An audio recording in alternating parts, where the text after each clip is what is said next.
Hi, and welcome back to the Cities Reimagined podcast. I'm your voice of choice, Johannes Riegler. And today, before we dive right into the content, I need to make a quick public apology to today's guest, to Kris, because despite that we had such a nice and honest conversation, the recording of this conversation was sitting on my notebook unedited for way too much time before I finally could finish it. So Kris, very sorry for that. I hope you don't mind too much because you're a really nice and cool guy. But let me know if you do.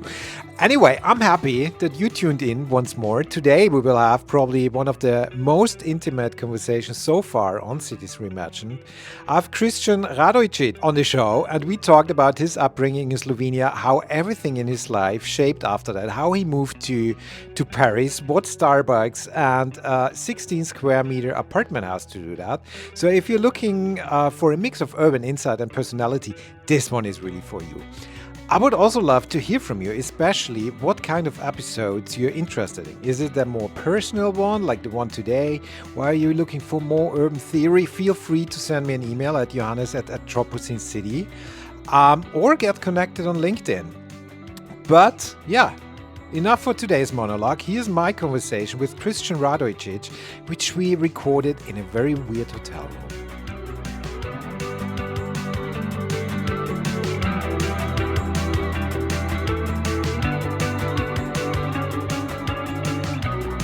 Kris, we are now in my hotel room in Wroclaw, in Poland.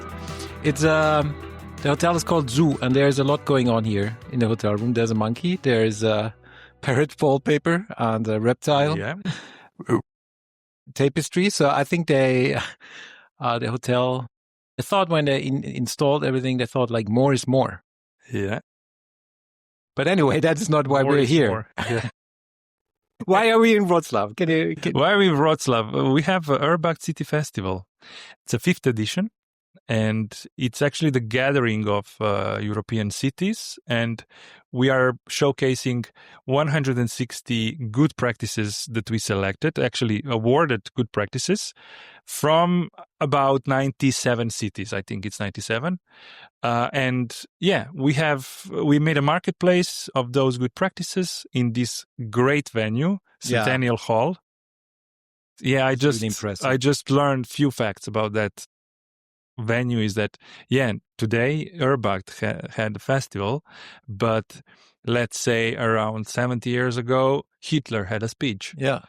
So it's interesting how the building can be used for different purposes. Indeed, I heard that. So you invited me here for my work with driving urban transitions, and you invited me to a panel in the afternoon, and I heard also a couple of facts before going on stage today, and then I thought on stage like, oh, isn't it weird to speak in the same place as Hitler? Or I don't know how to deal with that. But we will touch upon what URBACT is and so on a bit later in the talk.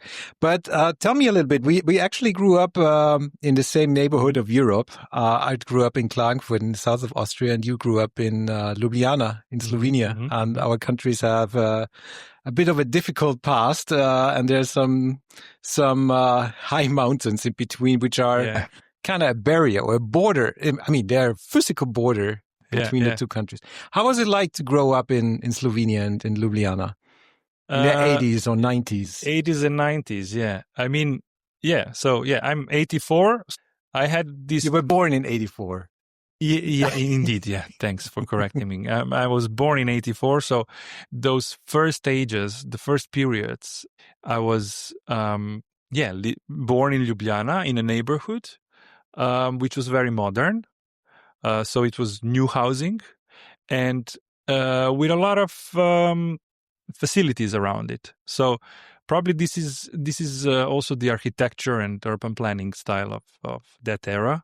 And planners were really, I would say even nowadays, those neighborhoods were really sustainable. Mm-hmm. And they were even 15-minute city kind of with all the facilities that you need around. So you had shops, you had sport facilities, you had a kindergarten, school. So everything was there within a perimeter of 15 minutes. Mm-hmm. And even, playgrounds and so on. So that was my childhood. And how did you when did you realize you're interested in cities or in urban matters? I mean, it's probably later on. I mean, this is we would do a really big jump.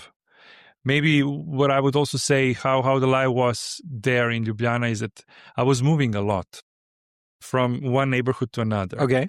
Because it was like, I have my brother, also a brother, and we needed bigger space. We started with a one-room apartment, but okay, living room and a bedroom. And then we were moved to a bigger place, and then which was on the other side of the Ljubljana. And then we moved again in a third location in Ljubljana, which is more central, because it was much closer to the job of my parents.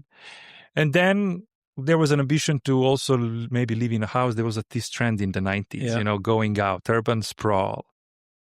So we went outside and we lived in a house. And then we lived in that house for 7 years. I was, let's say, then 13 when we moved to a house. And actually, being outside, it meant I had more needs afterwards when I entered the gymnasium, the high school, to go to the city center, but it was quite far, and I had buses going there very rarely, and I needed to wake up very early in the morning to go to school, and I was actually late very often. And then we again moved to another house. Again, the occasion was like that, and this was another part of a city. So basically, I was living different types of urban environments in different parts of the city. So I know Ljubljana very well. If you come to Ljubljana, I can explain you the neighborhood life in different neighborhoods. Was it difficult for you to move as a child? Did you have your friends there? That's a good question, because you, of course, change everything. You change your friends. And then this is something that I'm also reflecting a lot. You have a best friend. And this is something that you could do, actually, because you met in let's say, in kindergarten, and you got a best friend. And then you move, you're 6, you moved, and you're far away. And it's interesting how changing the location changes, the circumstances. Yeah. So you don't see each other anymore. Yeah. And it's difficult. So maybe, we still saw each other on occasions, try to see each other like during the weekend, but at some point in time, you just disconnect. Yeah. But then you get new best friends in a new neighborhood, and then the new life restarts. But this also requires adaptation. Personal adaptation, because you change and you then need to also integrate in a new neighborhood. Yeah. So you need to again prove yourself. Yeah. And when you come to school, everyone is, you are new, and then they're watching you like a new kid in town, of course. A new kid on the block. A new kid in the block. And there's always this test kind of period, of, where to put me, Like even when we were kids, it seems like, now I'm reflecting more about this, because I have a son. He's 6 years old. My daughter is 3. And I'm trying to also, I'm seeing now also from him, this socialization process, and I'm linking them to mine. And then there is already, in that period of life, there is this sort of putting things in certain place. You are part of a certain group, let's say. So within this small community, within your class or something. So that's interesting, I think. But did that also somehow influence you then in becoming interested in cities? Or how did that go? When did you realize that you want to make a career built on urban matters? Yeah, that's we need to do a jump here. I was interested more in architecture. I was not interested in urban planning. I was really not aware. Not really thinking about urban planning. But I was thinking about architecture, and I was interested in architecture. But at the same time, I was a musician. So I rather decided then to go to the musical career rather architecture, because the architecture is, you need to be passionate. You need to do that. And for me, it was difficult to choose. Then at the end, I chose music without architecture, but it stayed there, because I was drawing my own stuff. Yeah, so it was architecture. The urban planning actually started when I moved to Paris. Okay. And I didn't actually move. I came to Paris for like Erasmus, postmaster Erasmus for 1 year. I came for 1 year. And this is where I realized what kind of comfort I had in Slovenia in terms of accessibility and accessibility of, sport facilities. Let's say if I wanted to play basketball in Paris, I needed to find a court, pay for it, and I was broke. I mean, I was a student. I couldn't pay for stuff. And in Slovenia, you would just go next to the school in a neighborhood, and there's a playground, and you take a ball, and that's it. Mm-hmm. Of course, later on, I found some of the courtyards, like for basketball somewhere, but they are much more rare, and it's difficult to find them. That's just one example. But there's other stuff as well. Let's say living in a 16 square meter apartment with your girlfriend for 2 years without any light. Like, this was challenging. I can imagine. Yeah. And before moving to Paris, I had my room in a house, which was 25 square meters. Yeah. So that was quite a big jump. Yeah. And a test also for our relationship with my girlfriend at that time. And then later on, so we are talking about 2010. When we finished the studies, I suppose I would go back. I was a musician, I told you. So I would go back to Ljubljana and continue with my band. And she needed to stay because she also had an internship. And then I needed to actually decide what I'm going to do in life. And finally, I decided to go back to Paris and join her. So it was a big, big decision in life. This person is now my wife, and we have, kids and so on. And you still live on 16 square meters? No. We live in a slightly bigger apartment. Yeah. But there was one more thing, is that after she finished her internship in that period, we went on a trip to Southeast Asia.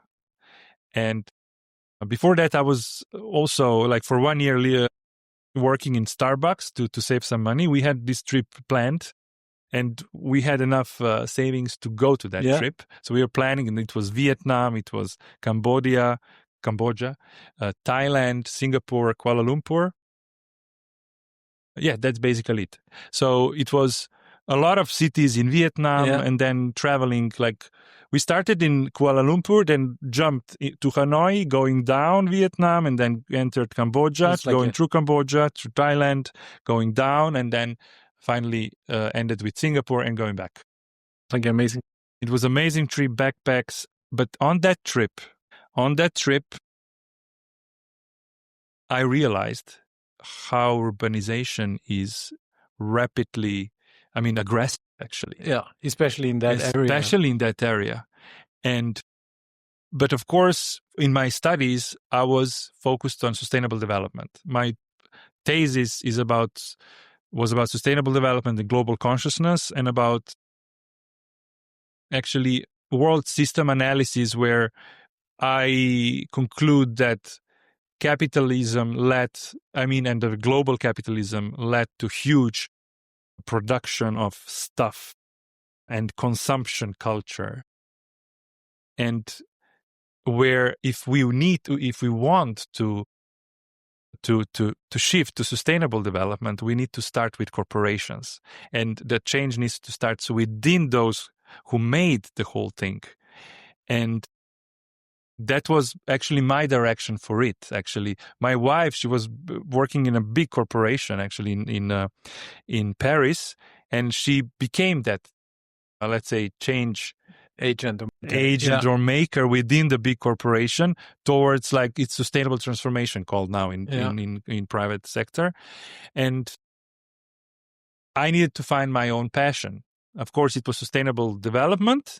I did music, but this was too wide. Then linking this architecture passion that I had as a kid and all this experience with new urban environment. I mean, Paris metropolitan area with 12 million people and Slovenia with 2 million people. And if I just compare that in Slovenia, I was also doing waitering jobs as a student and then working in Starbucks in Paris and seeing in Starbucks that we are not recycling anything and the coffee is not being put in biodegradable things or oranges, that are squeezed. We didn't do that. But the consumption, the level of consumption and sales in this area where I was in Châtelet, it's a center of the city. It's huge, and you cannot compare that to Slovenian coffee shop. Yeah, and in that coffee shop we were recycling everything. So it's a smaller scale. Yeah. And I said, like, okay, in Slovenia we can be very sustainable, okay, but look, I mean, what kind of impact that has at the end if in a global city nobody is doing that? Yeah. And this was the trigger, actually. Okay. This was the trigger. We need to focus on concentrated areas. So big cities in general. And that's the right channel also for sustainable development for me. And this is where I realized I would like to focus on urban areas and cities. So cities becoming my subject for sustainable development. Nice. Well, now you work for URBACT for a program on exactly that matter. Tell us a little bit about URBACT in a nutshell. Yeah, URBACT. URBACT. It's a good name, no? It has act in its name, and I think that's really nice. I mean, URBACT. Then I was studying. I needed to study, of course, urban planning. So before that, I didn't know URBACT. Then I studied. I found a master, European master in how was it called? I forgot already. In any case, European master in urban planning. It was with Institute of Urban Planning Institute in Paris, with Polytechnic di Milano and Hafen City Hamburg. So it was a joint program, and it was a great experience, actually. Yeah. Then I also went to Milano and experienced Milano. That was a semester here, a semester there? Yeah, so semester in Paris, semester in Milan. And it was really focused on sustainable, like integrated urban projects. So we were working with real actors. So in Paris, we were working with water management company for River of Seine, and so the touristic agency of Ile-de-France. And we need to develop actually, the Saint-Denis area, very, I mean, like neglected areas of the northern side of that metropolitan area to develop the river tourism. It was really good project. And then in Milano, we were working with Trenitalia with their abandoned railway yards. And what was also interesting with this program is that we were all coming, very, very small class, actually 16 of us, and we were all coming from different disciplines.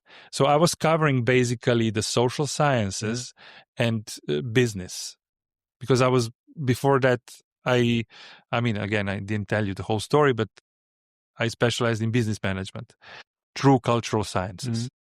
Again, this is a weird connection, right? And yeah, this was my part into the whole thing. But that's so, because I also did a master in different cities, also in a transdisciplinary team with people from all over the place. Yeah. And that teaches you so much, right? Just by working with other,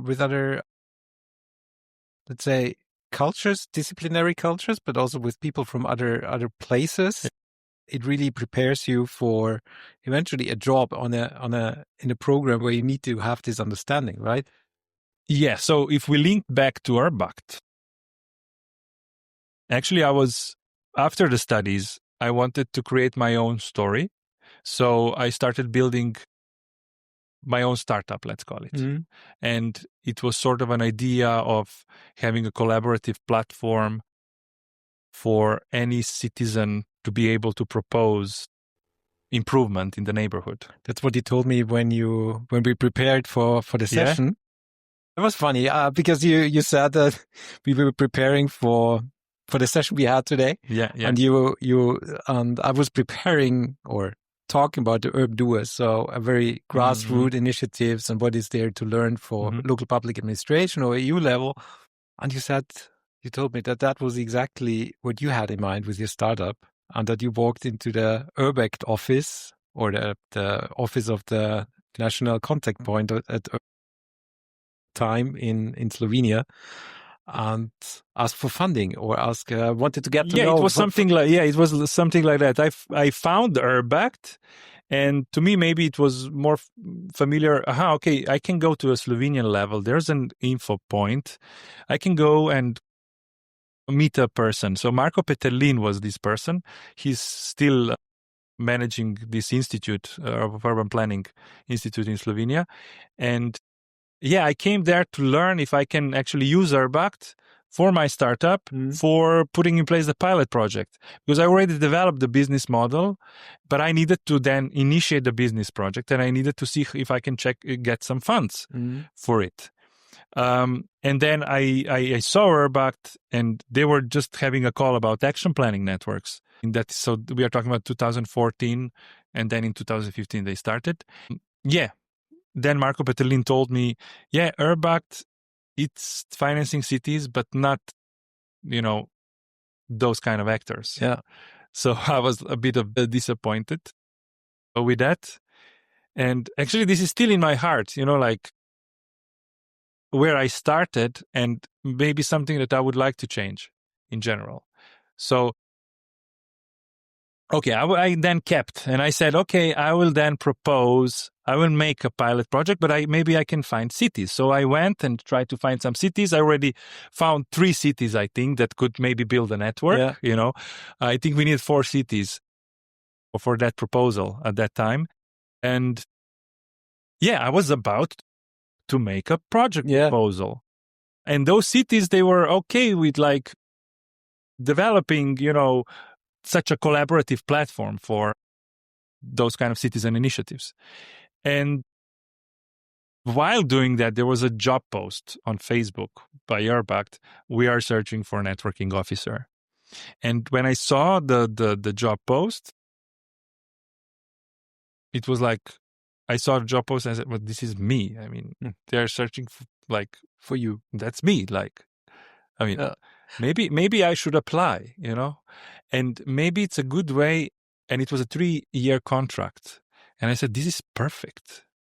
Also considering the French rules, because after 3-year contract, you have to say that the office of URBACT is in Paris.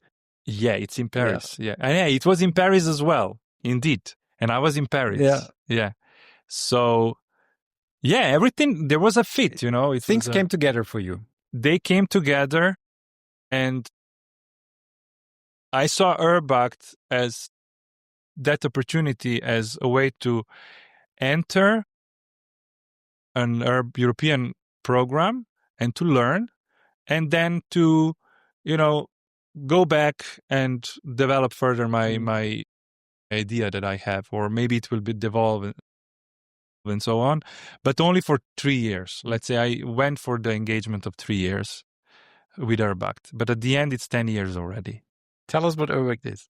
What URBACT is. What do you do? I mean, URBACT is connecting cities to learn from each other. And by learning from each other, they work on a specific challenge that they have. They all gather around the one common urban challenge, and they have enough time. This is like 2 years, 2.5 years, to put in place integrated action plan.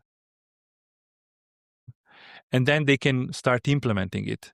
But in this process of 2 years, They get inspired, they exchange their experience, they focus on the topic, they focus on how they can do stuff. They focus on also setting up the URBACT local group. So they have time to set up the actors together, to identify who are the actors for their project, and then to actually build up, let's say, a local ecosystem. What I really like about URBACT is because there's so much learning on different levels. There's the European level, there's the local level, there's the learning across cities, there's the learning kind of in cities, building capacities. I very much like that this is a program that supports that. Yeah, I really like this connection with a transnational level learning and then applying this to local level. But this is also very challenging. And this is the most challenging, like how this transnational level, which can be very inspiring and you can learn a lot, how you can transfer this new knowledge locally and apply this locally and set up then locally, because locally at the end, all depends on people that are engaged. Mm-hmm. So you need to have support also locally. And this is a challenge still. Mm-hmm. How to support further. But okay, being in URBACT, it provides sort of a safe space, but even it provides sort of it gives you credibility, actually, as a public servant, to be able to go to your boss or to your elected representative, mayor, and say, look, we are doing this together with 8 different cities from Europe. We all think, if we got this project from European Union, it must be relevant. And, it would be, probably it's good if you support it, and it can help with that, And if they would not have it, it could maybe be much more difficult. So it's a good tool, I would say, for a public servant to use it for what they would like to do actually locally. Very nice. And in your work, you work with so many local public administration, or you get to know so many stories, I believe, in your work, from all the networks, from all the cities engaged. What do you think are the biggest contradictions? In urban development, is always about contradictions. There's different interests, there's different policy agendas which potentially contradict each other. What is the one contradiction you've encountered in urban development that keeps you up at night? Yeah, this is a good question, but I was thinking about those contradictions a lot. But there is one contradiction that really bothers me, and that's parks in Paris and in other big cities. Maybe Western cities, I don't know. It really depends. But in Ljubljana, so I'm going back now to the story. How was it for me? All the parks are open 24/7. So you can go there, you can enjoy. You wake up in the middle of the night at 1:00 in the morning. You go to the park, and if you need this fresh air, you just enjoy the park. And even when you're just like walking on the street, you see the park. There's no fence between the sidewalk and the park. And the first time I saw that was in Barcelona in 2008, when I started traveling a bit around. And I saw that, and then I noticed those, barriers in other cities as well. But notably then in Paris. And now I'm living in Paris, and I'm still dealing with that problem on a daily basis, because I go out with my kids. It's still a daylight, but the park closes at 6:30. Why is that in Paris? I mean, there are reasons, probably, safety reasons. I think it's related to safety in general. Yeah. And it's sort of stuck there, even though maybe it's not necessary anymore. Yeah. Maybe it's not, especially not in touristic areas. Okay, I can understand maybe in some areas, but in a neighborhood where we are, it's just there because that's how it is. In Vienna, and I actually talked about that on another show, on another podcast, exactly this example. So we have the parks are in different, let's say, jurisdictions. The larger parks, the more touristic parks like Schönbrunn and so on, they're open during the day, but at night they're closed because the competences lay with not the federal state, but with the country, with the national level. And so they close it at night. But if you want to have a very nice experience, you just, that's what I do often in Schönbrunn, because I live close by. They close it when the sun sets. You just go for a run there. The park is huge, and you let yourself being locked into the park. It's a great experience because there's nobody. It's dark. You're in the park, and you still have this royal feeling. And you don't run into trouble because the security will not be happy to find you, but they will let you out then because. Yeah, and it's still, now I started working more with cities from Western Balkans. Yeah. And when I'm visiting, and I mean, even I'm going there because I have family in different countries of that region. But in all those cities, you see the same model of parks. They don't have any fence.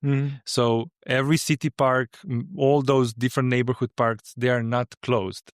So, and you will find it everywhere in all the cities. Maybe now it started there as well with certain parks, but it's a new thing. Yeah. So basically we are closing the parks due to those safety problems. And before it was not an issue. And we have those fences in, let's say, those cities like Paris and bigger cities. I mean, I haven't been to all the cities, so I didn't really do an analysis. But at least there, it's a huge limitation. The feeling that you get of being, you get a prison feeling. Yeah. And that was especially like then during the COVID as well. It was they closed the parks. You were not able to go to the park. It was such a paradox. Yeah, it's same in Austria. Also, these parks under national jurisdiction they closed down during COVID. But I would like to ask you a little bit about your work on the Western Balkans. Tell us a bit about that. How is urban development on the Western Balkans? Because it's an area which is, I think, in the debates very often underrepresented, and they have a very distinct pattern. Maybe it is a pattern of urban development. Tell us a little bit about that. How is it working with local public administration from there? Actually, I just met them now, first time in person, those that we selected for the URBACT Pioneers Accelerator that was especially designed for them to go through a, let's say, fast-track URBACT journey, slightly faster, but with even more support. So we designed that bespoke learning program for them, and I just met them here in Wroclaw. And actually, after the getting to know each other session, they need to bring an object, actually. I asked them to bring an object and that they tell the story of their city with that object. Nice. And during the session, I was overwhelmed by the passion they have and by the storytelling skills that they have. And I said, like, is that natural? Or like, they are talking about their city and they were so engaged in, passionate about it through that object. And I said, look, if we will be able to talk about, to have such a storytelling about your pilot projects that you're going to implement during this Pioneers Accelerator in 18 months from now, like, this will be great. Like, so I'm expecting, I would like to see that those cities, let's say, of course, we cannot expect all of them. There's 27 cities we have from 5 different countries. And I would really like to see what will happen. Of course, now it's really difficult to say what it happened. But I think there's huge potential. And they want to do things as well, but they have some specific challenges. And when we were designing this accelerator, we did an analysis of needs and the context, their political context, economic, social, policy, of course. And this is how we also adapted the whole curriculum of the accelerator. And we provide much more support locally. And we will also much more focus on communications with stakeholders, and we would like them to include as much as possible the stakeholders in and engage, because this is something that was lost and that is now lost because it's very much top-down culture of managing things. What mayor says, this is what we need to do, and maybe we can, turn around this a bit. Mm-hmm. Let's see. What are the challenges they are working on? They are organized within 4 thematic clusters. So this is thematic, let's say, focus. It's mobility. It's mostly bikes and developing the biking culture. Then we have sustainable tourism. So going from industrial to, more tourism, economic activity, and this transition. Then we have waste management. So this is something that we didn't have so much in URBACT. So we'll probably need to go broader, with cases and expertise. And in waste management, we can see already in their proposals that, it's awareness raising campaigns, a lot about communications. And then the 4th one is urban nature. And that's the biggest cluster, actually. And it's interesting. What I really like in this cluster is that we have been able, it was a coincidence, of course, but there's Sarajevo. From, Bosnia is in 2 different entities. Yeah. There's Sarajevo, the capital of federation, but the capital of the country as well, but also Banja Luka in Serbian entity. And they are both working on parks with sensory approach. So they would like to develop sensory approach for therapy, using parks as therapy for specific target groups. And it was so cool to see that. And even here in Wroclaw, it was first time they realized that, and they were just like, wow, like it's great. Nice. We didn't know like that we have the same ambition. Yeah. It's also nice to see that you say that urban nature is a big topic in that area, apparently, because I think that is coming more and more. Not only because of new EU laws and the nature restoration law and so on, but there would be a lot about that. Yeah, very good. So I think you also mentioned that today on the stage briefly. Tell us about one moment in your life, professionally or private, where you questions everything you're doing. I think on the stage today, when you're moderating, you said, I'm questioning everything all the time. What I'm doing, what we are doing here as a community. Tell me a bit about that. I think we live in a world of paradox. On one side, we are promoting green transition. On another side, we have a war. On one side, we are promoting reducing carbon dioxide and so on, but bombs are flying around and producing pollution and I don't know how much carbon dioxide. That's one paradox. And another paradox is we are promoting in this green transition electric cars. We need lithium for making them, but to make those batteries in this cycle value chain of producing the lithium battery, you produce such a mess. And this is huge mess. In Europe, we are going in that direction, right? Even the automobile industry is reshaping itself. But those mines, and we need our own resources, right? I mean, Europe in her past was always dependent on the resources from other continents. We have this colonial past. And this is still the case, today for everything. But just it comes in a different, with a different face now. Indeed. But there is also something that is, those minings are also in Europe, but also in our neighborhood. Yeah. And if you want to open a mining, this mining can destroy maybe, nature and the way how people live and the way how people live in a very sustainable way, where they're having their own local food production and they just survive because they have their own land, their owners. And this is happening now in Serbia, for example. And since they're also like in the integration process, accession process, Germany does the, sort of an agreement. Yeah, the mining that Rio Tinto from Australia is going to open.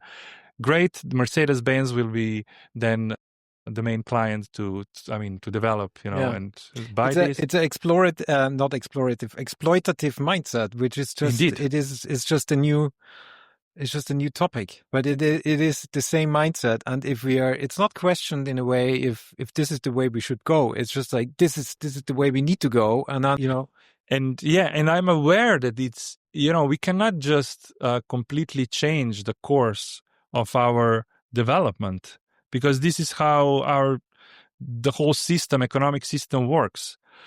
But then, yesterday when I read that there are those tariffs, coming from United States that are reshaping completely the global economy, like change is happening.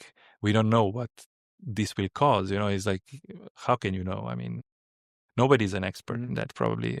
That's the first time we have such an experience. But that's also the problem we have is kind of we kind of know that switching to e-mobility or everything going electric, it might not be the best solution or the best way we have, yet we do it. I mean, there are other ways to foster sustainable transport or sustainable mobility with 50-minute cities, or when you have everything which is also becoming a selling concept. I just read that in a Monocle magazine where there was just an ad for, I think, a development in Greece where they sold like high end for real estate projects. Yeah. Anyway, but it just shows that it comes with a new phase of colonial mindset. Even I would say. I think we need to change the way how we need to change. I mean, that's the thing.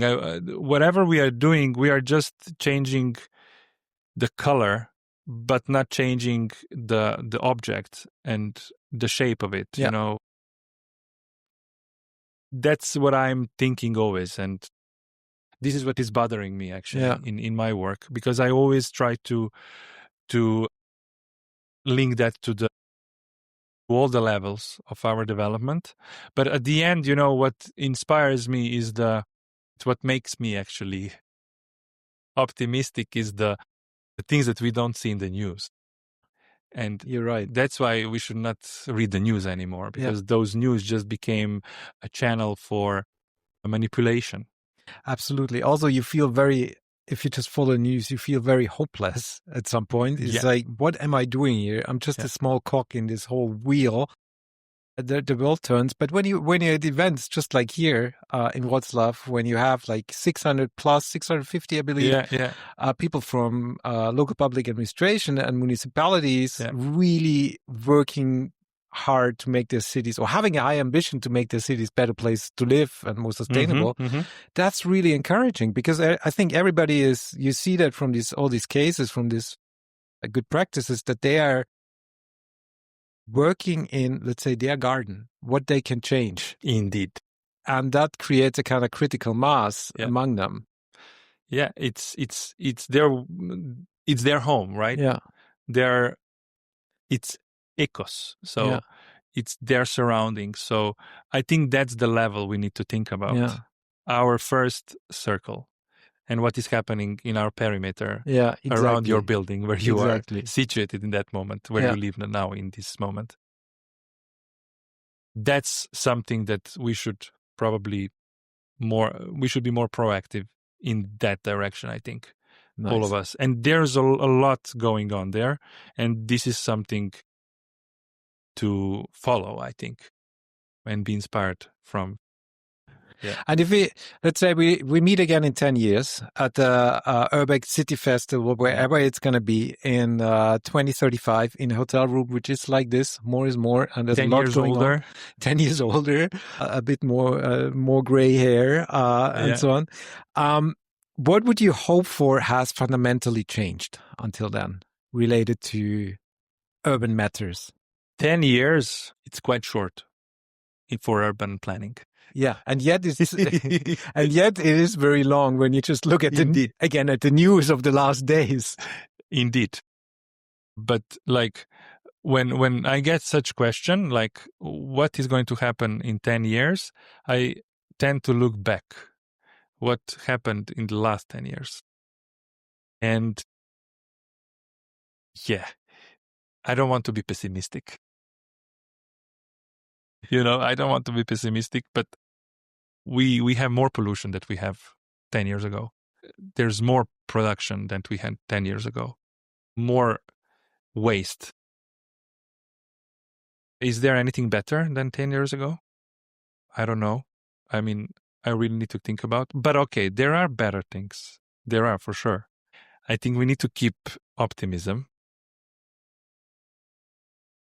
We need to believe that it's possible to make changes. And we can see these changes happening in cities.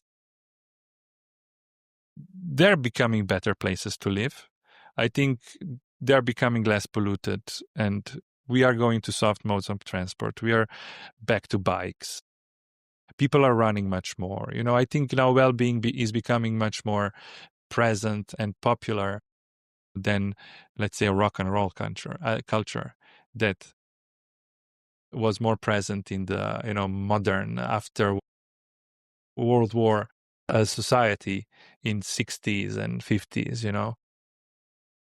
But there is this emergence of new technologies, and all these things will probably shape very much our life in 10 years. And we can see how also the AI, just in 1 year, like I think it was a breaking point, like last year in 2024 with the use of AI. Now it's becoming already like Facebook or search engine, it's even embedded in our phones, You don't even want it, but it's there. Yeah. Look, you have it. Meta AI, however it's called. Yeah. So these things will just go on. I think technology will just go on. Technology will not stop. We'll need to adapt a lot. We'll need to be aware of how we use it in a smart way and have our eyes open, not to accept everything, but see things from critical point of view and see how we can use it in a good way. So using things in a good way. I think in 10 years, probably AI will be able to use it in a smart way. I think we will be able to use it in a smart way. We'll also be able to use it in a way to probably accelerate certain processes, especially processes that are you bring a lot of workload to your everyday life when you are processing certain data. So less administration, bureaucracy, and so on. So all this will probably facilitate our life, and maybe we will be able to focus more on human relations. And I think this is something we need to focus on. Human relations, hanging out with people, exchanging ideas, seeing how we can do stuff together, and use technology for us having more time to do quality stuff and focus on our well-being and our happiness. This is something that we need in the future. Very, very nice. This should be our focus. Yeah. Let's see if we achieve that in 10 years. We will talk about that then in 20 to 35. Last question, Kris. What would you suggest to anybody who wants to change anything in their city? What are 3 things you would suggest if you get this question? Yeah, that's again a very difficult question.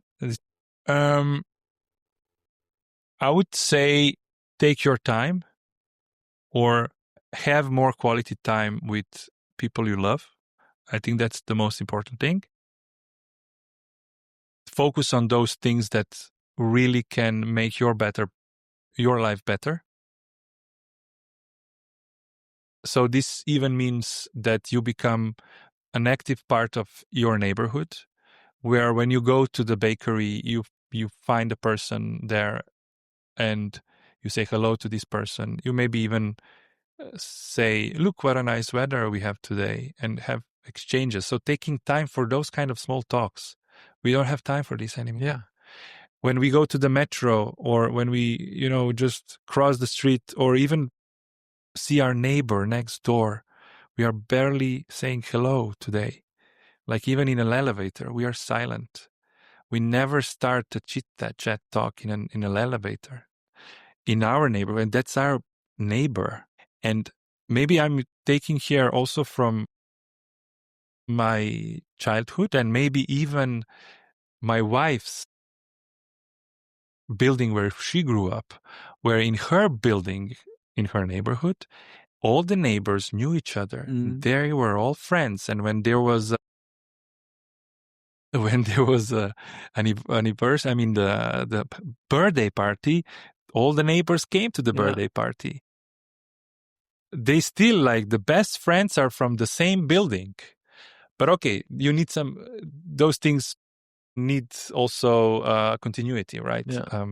Having people not changing all the time. But it also builds resilience for if something happens. We saw that with COVID at some point, that when you have these connections around in the neighborhood, in the building, I think that is very, very important. And I totally agree that we need to figure out ways to not be on our phones all the time. I mean, this sounds now very classic message, but it is kind of to build connections not only via the internet, but to each other in I mean, wherever everyday you are, life. Yes, indeed. Like wherever you are, I would say even if you are traveling a lot, just try to connect with the neighborhood where you are in that moment. If you are there for 3 months, try to connect, try to see what you can, like, what can be your role in this small community, and be part of that community and find your part in this community, like contribute to it. If you're an artist, make a picture, I mean, draw something, or even if you're a musician, do something and find a channel to maybe create a new activity, because maybe, somebody would like to listen to someone playing your music. I mean, very nice. Yeah. Kris, thank you so much. We have a party to go to now, to the closing party of the conference. We are on time. We're on time. That's very good, because it's just a couple of minutes walk. And I'm going to ask you all about your music career now. So the listeners will not hear about that. But yeah, Kris, thank you so much for being on the show. Thank you, Johannes, for inviting me. That's all for today. Did you like this kind of more personal stuff, this personal episode? Let me know by sending an email at johannes@anthropocene.city, or get so connected to either Kristijan or me on LinkedIn, and let us know what you think. We will be back very, very soon with another episode. Until then, I hope to catch you soon.